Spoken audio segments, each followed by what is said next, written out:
Hello and welcome to the NFL Power Rankings podcast presented by Energizer. I am Dan Hanzus, and I'm joined, as I always am, by the great Colleen Wolfe from the other side of America. What's up, Connie?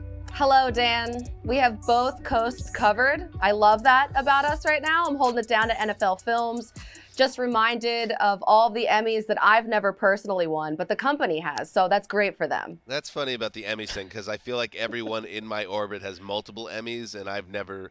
The Around the NFL podcast was won a best of Apple Podcast Stitcher, 2013. Right? We won a Stitcher in 14, but we're sitting on like a cold streak in the awards game, and I've never touched anything close to an award, so don't feel bad. No. You know what? It's something to work towards. Don't feel bad about the Eagles not being number one in the power rankings either this week. I mean, and I know you could come after me if you want on this, and we're going to get into it, but it is indeed the 49ers who have taken the top perch for the first time this season, in fact. So let's check out the quad uno. Niners up 1 to number 1. Eagles down 1 to number 2. Bills, Bengals, Chiefs, and Cowboys all hold at 3 through 6, respectively. Vikings up 1 to 7, and those Chargers, who clinched a playoff spot, up 1 to number 8. It's a nice quad. It's a good, beefy quad. I think we have both Super Bowl teams in that quad, or I'm doing this wrong, Connie. But let's start with the Niners. Are you cool with me moving them to this spot? Does it at least make sense to you on some logical level? I don't like it, but I'm a fair person. And I need to look at this like I am not an Eagles fan, and like my heart wasn't broken that Jalen Hurts is hurt and that all of these injuries are plaguing the team. And we'll get to the Eagles in a second. I have to look at this like the Niners are crushing it, and they're clearly the best team in football right now. Like, they have 8 straight wins. They're in play for the second team. They dominated on both sides of the ball against Washington. And what they're doing with Brock Purdy is kind of insane. He was efficient, he was poised, and he was playing with an oblique injury and without the help of a run game. So they have the best defense in the NFL. They effectively benched poor Taylor Heineke. Nick Bosa is an absolute nightmare for every single offense. He's having a career year. Like, I don't love this for the Eagles, but they lost to the Cowboys, and they didn't play their best ball. They had too many turnovers, and right now, this Niners team is intense, and they're winning these games with complete wins, and they look like they're a team that can't be stopped. Before you joined me, Connie, on the Power Rankings, the great Matt Money Smith and I used to do this show, and Money used to – his viewpoint on the Power Rankings was it came down to, you know, who has the best path in the playoffs, who is set up in the best possible way to win the Super Bowl. And from that perspective, the Niners being one would be wrong, because it still should be the Eagles in that case, because even after getting beat by Dallas, they still need just one win in the last 2 weeks to take that number 1 seed. I have the 49ers at number 1, though, because I do look at it differently. I just see where things are right now, and it's not all Brock Purdy. But 3 weeks ago, all we talked about was, wow, woe is me from the 49ers perspective. How come we had this great team and the quarterback situation ruined us? And through their own organizational ability to draft, identify talent, bring him into the building, get him coached up, and now he's running this offense with great efficiency. Then you add everything else. They didn't even skip a beat without Jimmy Garoppolo. And yes, Nick Bosa is going to win Defensive Player of the Year. He leads an awesome unit. DeMeco Ryans is going to get a head coach job, but right now he's finishing out. The Niners look like, and I wrote this in the Power Rankings, Connie, they are a fully formed death machine, destroying everything in their way. And I don't know who stops them, including the Eagles. The Eagles better get home field. Well, that's the thing, because the Niners just won't be denied right now, no matter who their quarterback is. So that's the thing that I think is so scary about them, because they have this momentum right now at the exact right time. And the Eagles, of course, I'm always going to argue to the death that they are the best team in the world every single year. But right now, with the way that the injuries are falling for them, this is a team that maybe should get bumped down a spot, because they aren't crushing teams. Like, they almost lost to the Bears. Like, that was a little too close for comfort. And then they go in with Gardner Minshew, who he played a good game. He passed a lot of yards. He moved the ball around, but the turnovers just crushed them. Yeah, I think that's the other part of this, that Minshew is a good backup. But yes, he did make mistakes in that game against Dallas. He did, like you said, move the ball as well. But if Hurts is going to miss another week, and that's possible, Minshew is going to probably be able to hold it down. But the Lane Johnson injury, he's one of the best right tackles in football. And you take him out of the mix, he suffered an abdominal injury. He's going to miss the rest of the regular season and maybe more than that. So I think this is the first time I really do feel like the Eagles are being tested right now through injuries. I think they're going to be okay. They were an easy team to keep at number 2, but it just felt at this time it was the Niners' time at number 1. Let's talk about the Cowboys, Connie, who beat your Eagles. Okay. They didn't move, which I could see some Dallas fans getting annoyed. Oh, we beat the number 1 team, but we didn't move up the power rankings. Well, you beat the number 1 team with their MVP candidate quarterback out of the game, so you got to factor that in. Also, you look at the teams ahead of them. I just think the big 5 in the league, Kansas City, Cincinnati, Buffalo, Philly, and San Francisco, are just a touch above where the Cowboys are. But that's not to say that the Cowboys don't deserve love and credit and should not be taken seriously as we spin closer to January football and the playoffs, because I think they showed in this game, again, that they have the offense and the defensive playmakers to win games against big teams. And that's still what the Eagles are, even without Hurts. Okay, the Eagles didn't have their best player on the team, the MVP candidate, Jalen Hurts, and yet they still were able to lead for the majority of the game. They still had the ball at the end when they had a chance to win it. Like, if Jalen Hurts plays that game, they absolutely win. But I think that the way that the thing that I thought about the Cowboys, I'm just saying. But the Cowboys, like, what's going on with their pass rush? What's going on with their run game? The Eagles' liability on defense is their run defense. And Ezekiel Elliott and Tony Pollard, like, they still weren't able to average a great clip in that game. And then the pass rush, I remember Jalen Hurts, them taking him down like 4 times when they played in October. And they didn't bring him down once in this game. And I think they only have about 1 sack in the last 2 weeks. So that's kind of disappeared. And that's something they're absolutely going to need if they're going to make a long run in this postseason. Yeah, I hear you on that. And Parsons, it's actually 1 sack in 3 weeks now. It's interesting. Yeah, Philly shut them out last week. And that just, I kind of think, Connie, there's some ebbs and flows to the season. Parsons, who leads, obviously, that defense, is too good for that to continue. I mean, they could have 6 sacks next week. That's just the way, or Thursday. They have a Thursday night game against the Titans, who, man, they really do set up to have a big day. I expect their Dallas defense to get right in terms of their pass rush. And I think the Dak Prescott side of this, he's playing very well. I know he's been a little loose with the football at times. He threw the pick 6 to start this game, and you're right, the Eagles were up 10-0 in this game. I believe they were up 27-17 as well. But it also shows that Dallas has an offense that could dig itself out of a hole. And he averaged nearly 10 yards an attempt against Philadelphia. And you saw CeeDee Lamb really, as a true number 1 receiver should, step up in that moment. 10 for 120 and 2 scores on 11 targets. So if I'm a Cowboys fan, I'm feeling confident. I'm feeling like I can make some noise in this postseason. But just get to this finish line strong. Don't limp into the playoffs. And I thought that's why that was such an important win for them. If you got beat by Jalen Hurts' backup, there's a lot of confidence issues, I would think, going forward. Well, yeah, but it was a close game still. And I think, too, that we've all sort of been robbed at this point. The fact that we haven't had a Cowboys-Eagles game with both Dak Prescott and Jalen Hurts at quarterback. Earlier in the season, Dak Prescott was hurt. Now we had Jalen Hurts hurt. I want to see these 2 teams at full strength in the playoffs. Yeah, it might happen. And right behind the Cowboys is the Vikings. I have them at 7, up 1 spot. Oh. And again, this is exactly where I think they should be. I think they're very much behind those 6 teams ahead of them, and I think they are kind of right in the I have the Chargers at 8, for instance, the Jags at 9, the Ravens at 10. That feels right. I feel good about where I have the Vikings, even if 12-3 suggests they should be way higher. It was yet another close game against the Giants. They get a 61-yard field goal at the gun to win the game. And Connie, I just think there's bozos like me that are out there saying, oh, regression's got to take hold. They got to start losing some of these games. But, it's almost New Year's Day. So maybe this is just a different type of year and an absurd NFL season in general. And this is who the Vikings are. And this could continue into February. Maybe it's time to look at it from that perspective. It's like one of those things where at the beginning of the year, even like the first like month and a half, you're saying this about teams who you kind of think are frauds, like we did with the Giants, for instance. And then the Giants showed us who they are, their true selves. They kind of like fell back down to earth. But with the Vikings, they've continued to win like this every single week. And honestly, now I'm kind of thinking this team is really resilient, and nobody obviously believes in them. Unless you're a Vikings fan at this point, which kind of makes them scary in a way.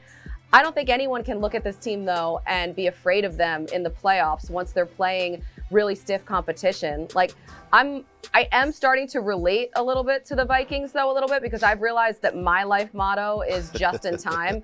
And that is literally every single game that I watch with them. Like, I didn't even have to watch Greg Joseph kick the field goal. Like, even though it was 61 yards, I already knew it was going to happen. Like, it was done. It was a wrap. They were going to win this game, and they just keep doing it. Like, I can't believe that they have gotten 12 wins this way, all of the one-score games. But you do have to think about the fact that they beat the Bills, and then they came back down 33 points, beat the Colts. Like, it doesn't even matter how far they are down or how close it is. Like, they just keep coming out on the right side. So I guess that does say something about this team. What's Twitter think about this, your ranking? I mean, Twitter, there was some dude on Twitter that got after me for having the Cowboys ahead of the Vikings. Like, oh, you must hate the Vikings. Like, no, I actually watched the 40-3 Cowboys win over the Vikings in Minneapolis a few weeks ago.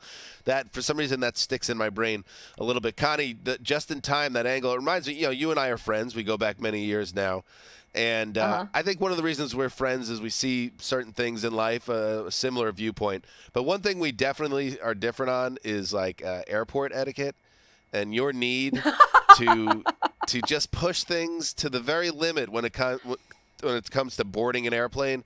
And I want to be at that gate, and I want to be as soon as like the first boarding starts, even if I'm in like Group Z, I want to be there.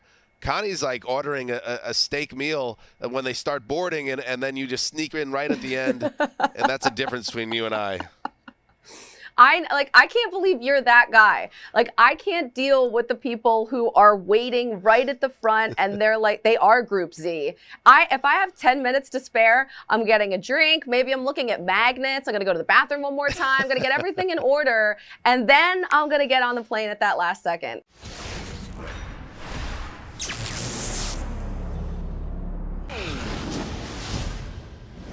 Here's quad 2. Take us through it, Connie. Okay, so we got the Jags up top. I mean, they are so hot right now. Now in the top 10, up 2 spots. The Jags are so hot right now. You got the Ravens. They really are. Ravens up 2 spots at 10. The Lions, our Lions, down 4 spots after that heartbreaking loss this week. They're at 11. Packers up 5, big win this week. You got the Dolphins down 3, and now Tua's out of the mix as well. Giants down 1 at 14. Your Jets, I'm sorry, down 1 at 15.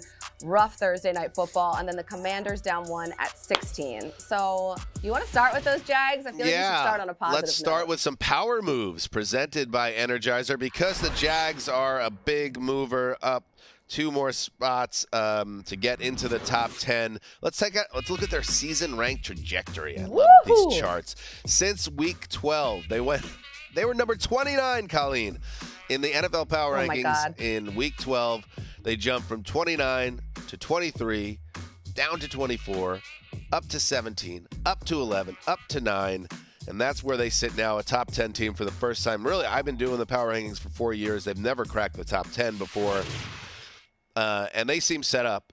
Obviously, it's going to come down. There's a bit of a weird situation going on in the AFC South right now, because no matter what happens with the Jags or the Titans in Week 17, it's Week 18 that decides that division. Now, those teams could potentially still be in the wild card mix, so it's not like this game doesn't matter. The records could matter.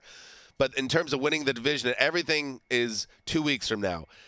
And yet, what makes me think that the Jaguars won't be playing January playoff football based on the way they are? They're by far a better team than Tennessee at this point. And their ability to and I understand Zach Wilson, who now isn't even a member of the Jets depth chart, was holding that team hostage on both sides of the ball, in my opinion. But the Jaguars getting it done on the road to put themselves in the driver's seat. I'm just really impressed by them right now.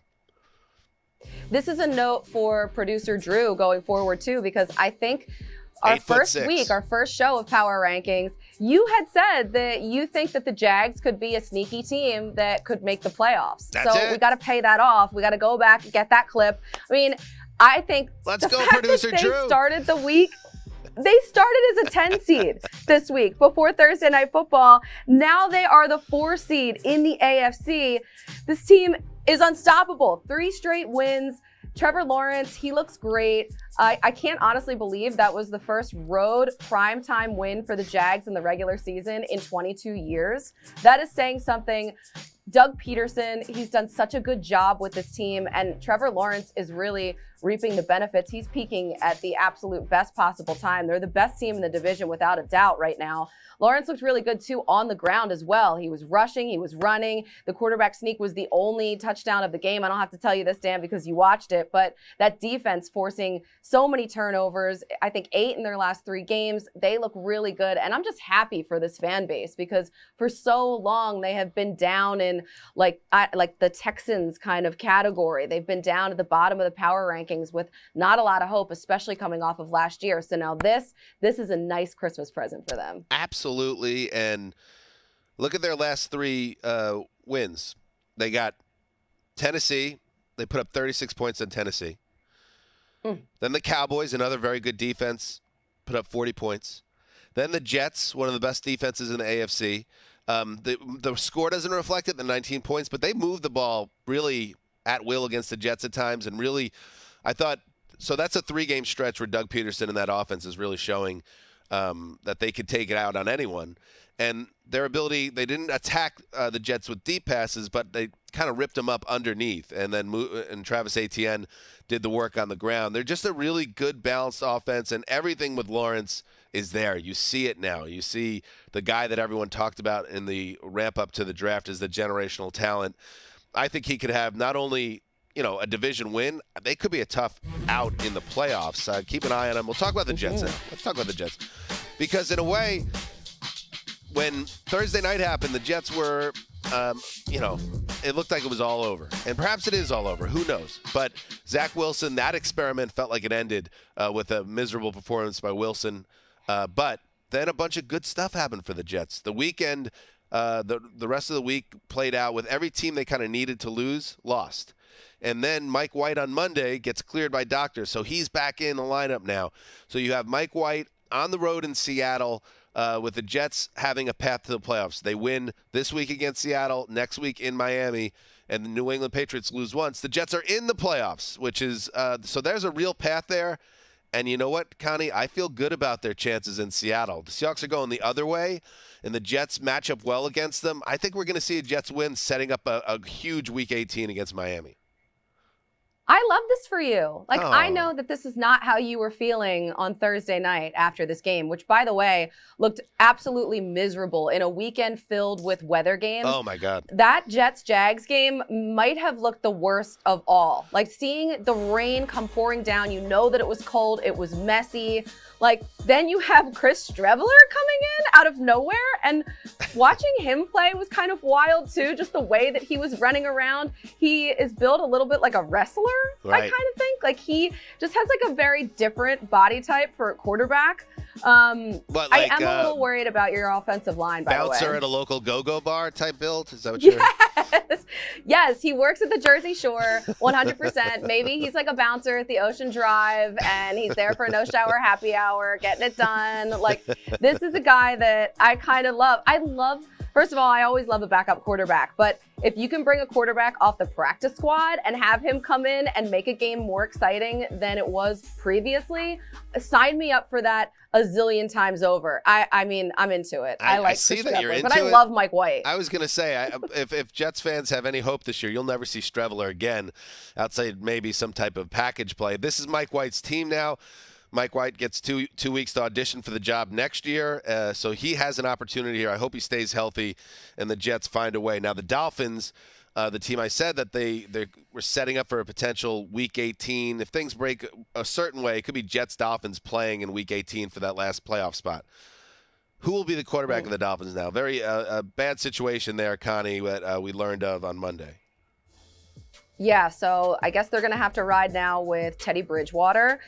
For the Dolphins, we knew that this stretch of their schedule was going to be the most difficult, and this has not been a December to remember sales event at all. 4 straight losses, Did you get paid a tough for that? collapse to go. No, but I wish I did. Yeah. A tough collapse to go into the playoffs, though, for sure. And they might potentially miss the playoffs at this point with the way that they're playing and now not having Tua either. But those 3 interceptions in the fourth quarter were absolutely brutal on their 3 last possessions. Like, it was just tough to watch. And we knew it was going to be an issue when they went out and played the Niners and when they had the Chargers and then they went up to the Bills and then the Packers on Christmas. And all of those games were exactly what we thought, like a really difficult time for them. Yeah, and I think there was some optimism coming out of the Buffalo loss, because even though they got beat on the field goal at the end, they really went up there and played well. And you were there, Connie. It was a game that was disappointing, but also like, okay, they're not going to fold like an accordion here in December. But that's what happened against the Packers. They had that game in hand. The question, of course, now, before you kind of bury Tua in the fourth quarter, like, where was he at, mentally, like in terms of his health in that moment? Because we don't know exactly, and the Dolphins don't know, troublingly, when the injury happened that put him into the protocol. So Right. I would be very surprised if we see him at Gillette Stadium this weekend, given the history here. And then it's a very real possibility he gets shut down, which has big ramifications for the Dolphins. Obviously, Teddy Bridgewater is a very good backup quarterback, but he hasn't been playing much of the season. It's asking a lot for him to step in and have that chemistry that Tua had built with those receivers. So the Dolphins are a team in flux right now, to say the least, and I hope Tua is okay. All right, let's take a break, and we'll hit the rest of the 32. Power rankings, baby!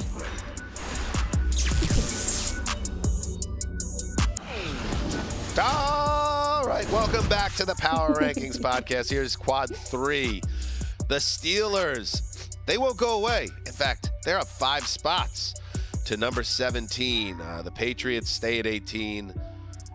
The Patriots, what a weird year. The Panthers also up 5 spots after just an insanely impressive, dominating effort. We'll get to that on the ground in week 16. The Bucs up 3 spots to 20. They kind of just live in that 20-ish area, which is obviously disappointing. The Raiders, we could finally kind of stop talking about them, even if they are still technically in the hunt for a playoff spot, down 5 to 21. Seahawks down 1 to 22. They're fading away. The Saints hanging in there in the NFC South, up 2 to 23, and the Titans down 5 more spots to 24. Let's start with the Pittsburgh Steelers here, Connie. A team that,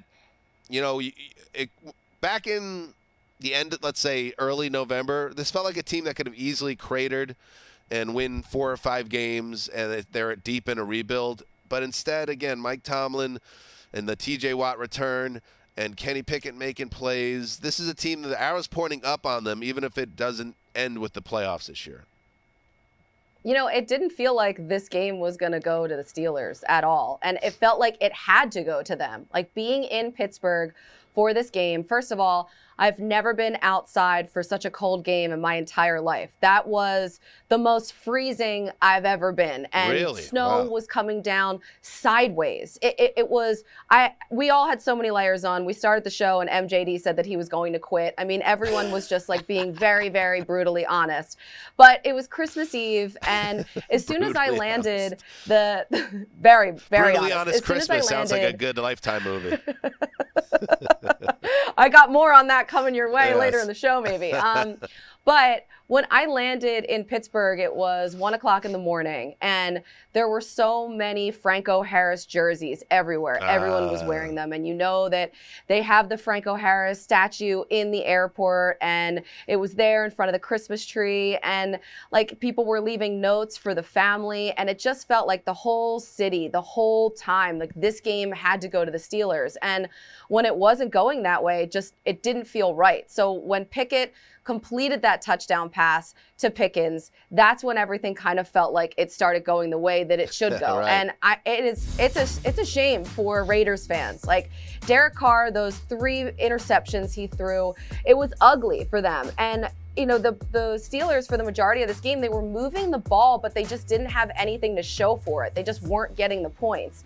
And so I just thought that it was really fitting on Christmas Eve in Pittsburgh, the night that they were there, celebrating the 50th anniversary of the Immaculate Reception and celebrating Franco Harris and his life. And he should have been there for that. He should have been there to see his number retired, but he wasn't. And we talked to Najee Harris after the game, who had a really close relationship with Franco Harris. And he said that they all dedicated the game to Franco Harris's family. They were going to give his wife the game ball. They all walked in wearing 32s. So it was a really cool, emotional night. And after Pickens had scored that touchdown, all of a sudden the whole stadium just erupted in Franco chants. And it gave me chills. On the most freezing night ever, I had even more chills. And it was just like a perfect ending.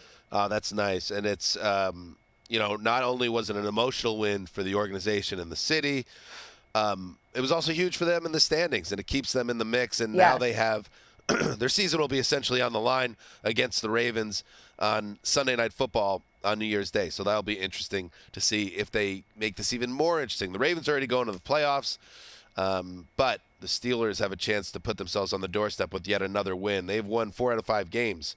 Let's move to the Carolina Panthers. And I think, Connie, with the Panthers, it's like every time I want to write them off, they have a big week that makes me say, okay, we can't do that. Connie, they had 100 yards rushing by their second drive, 240 on the ground by halftime, and they finished with a franchise record 320 rushing yards in the win over the Lions. Our Lions, the team of around the NFL. And it's like, I know. It's hard to imagine. They had 570 total yards, which tied a team record. And Sam Darnold is leading this offense well, but it is that running game that was just blowing open huge holes, and Chuba Hubbard and Donta Foreman are getting the job done. This is a fun team to watch.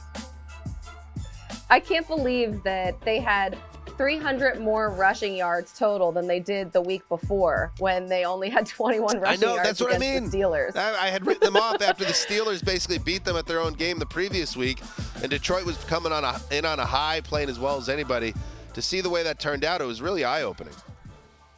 Yeah, it's just like, don't overthink it. Just run the ball. When they can run the ball, they win these games. And Sam Darnold, he did look really nice in that second half, too. His chemistry, you can see it building with DJ Moore. They have a really nice rapport. I mean, next they have the Bucks, too, who they already beat earlier this year and rushed 173 yards on.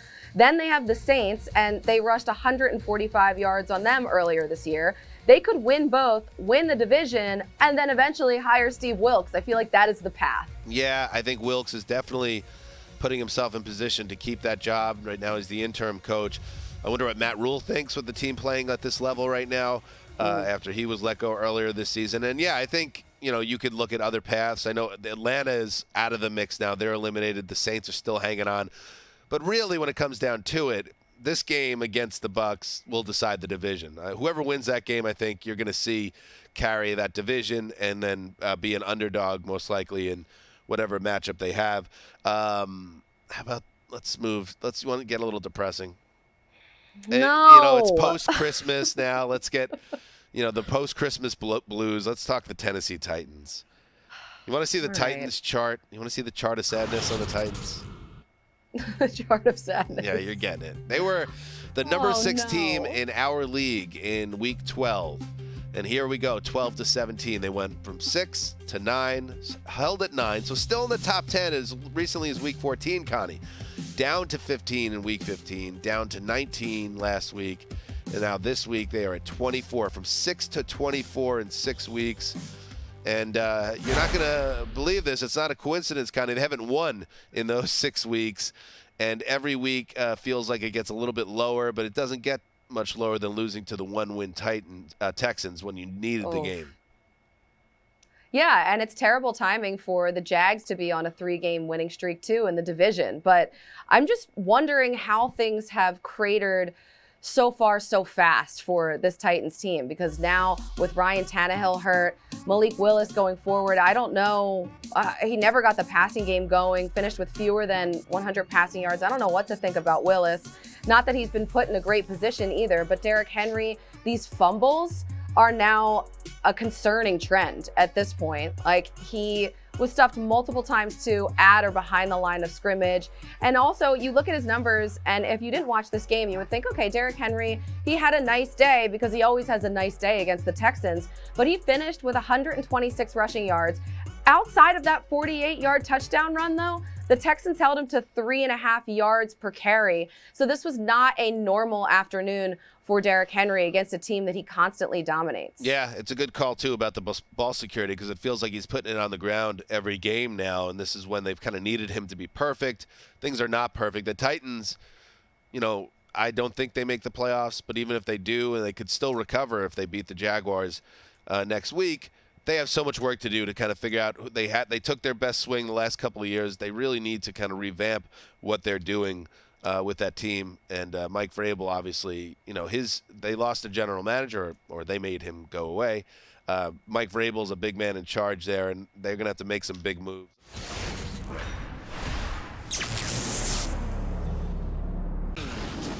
So let's check quad 4 now. You mentioned the Texans. Let's give them some love, Connie. Let's give them some love. Oh, I love that. Starting with 25, let's say Rams up 2. Baker had another big game. So they're at 25. Browns down 6. They are eliminated from contention. 26, Houston Texans up 5 to 27. Falcons down 2 to 28. Bears, Cards, and Colts all hold their spots 29 to 31. And the Broncos, who just fired Nathaniel Hackett after a humiliating Christmas loss to the Rams, where they got the 50 burger dropped on them, they hit the bottom of the power rankings for the first time. Let's start with Houston. Let's start with the good news. Yes, let's give them some love. They've been number 32 in the power rankings for, I think, about a month and a half. And to move out, it's not just finally beating a team, which they did in the Titans this week, but they've been playing teams tight for several weeks now, and now they have something to show for it. I just love that in this last quadrant, we can come up with something that's positive, because it always feels like this is the Debbie Downer block. Yes, it is. And typically. I just love that the Texans finally broke through, because they played both the Chiefs and the Cowboys really tough, and now they have something to show for it. Ending that 9-game losing streak, that's got to be just like a nice bump for the locker room in general, especially this time of year. You finally don't have to leave the stadium with a loss or get on a plane after a loss. I mean, I just think, I don't know what this does for Lovie Smith going forward, but the defense, they forced 3 turnovers. They've been playing friskier and friskier, and I like that about them. I think that this isn't a team that by any means is about to turn the whole thing around, but at least it gives you a little speckle of optimism right now in December. A speckle of optimism. I like that, Connie. Also, if you're a Houston fan that is looking at the big picture, all right, that was nice win. Let's hold right there. At 2-12-1, they currently hold the number 1 overall pick in the upcoming draft. If they don't win another game, Chicago's right behind them at 3-12. So, I'll leave it at that. You keep playing competitive football, but let's get that first pick. And the Broncos, a team that, speaking of looking ahead to the draft, they can't even do that because the blockbuster trade that brought Russell Wilson here cost them multiple first-round picks, including 2023. So the Seahawks currently would pick 3rd in the draft based on where things stand. And let's look at the season-ranked trajectory for the Broncos since week 1. I had them at the top 10. I had everybody in the AFC West in the top 10, just like everybody else who thinks they know it all. I said, the AFC West, what a division. Idiot. Number 8. By week 5, they were 16. By week 9, they were 26. And finally now they have parked themselves at the bottom of the rankings. They have a new ownership that fired Nathaniel Hackett on Monday. They have a ton of money, so they could potentially lure a big-name head coach, Sean Payton as an example, in the offseason and still take care of Hackett because they owe him that money despite firing him. But there's so much to figure out here, kind of including, what do you do with Russell Wilson if this is just who he is now? Right. I think this whole Broncos season has been one of the biggest surprises, at least coming in from all of the chatter and all of the storylines in training camp. I was in Denver and Inglewood there, and it was so optimistic. And this was before Tim Patrick went down, their wide receiver. And then from there, it just seemed like everything really started to spiral, from the clock management issues that Nathaniel Hackett was having and everything else. So I would put that up there as one of the biggest surprises, right next to me being attacked by a dog on Christmas Day, because that was pretty damn surprising. So I think that the Broncos, they just I don't want to. It's been a tough season for them. I don't want to talk about Broncos anymore. I want to talk about dogs. Are you okay? Bury the lead much? I'm all right. I'm a little traumatized by it, but I guess, Christmas, you got to deal with a lot of different things, and being around family is sometimes stressful, and especially if a family dog turns on you and gets your arm and locks on it. So it's just been an eventful time of year, and I may or may not be on painkillers right now. Well, I think if you are heavily medicated, I can't really tell. I wonder, and I know your last name. I don't know if that's a good or bad thing. Is Wolf. What Aunt Doreen, she's always on a nice cocktail. She's here. You are wearing a hat that has like a ferocious howling wolf, it appears. So is that kind of like, sticking your thumb up at the canine that came after you?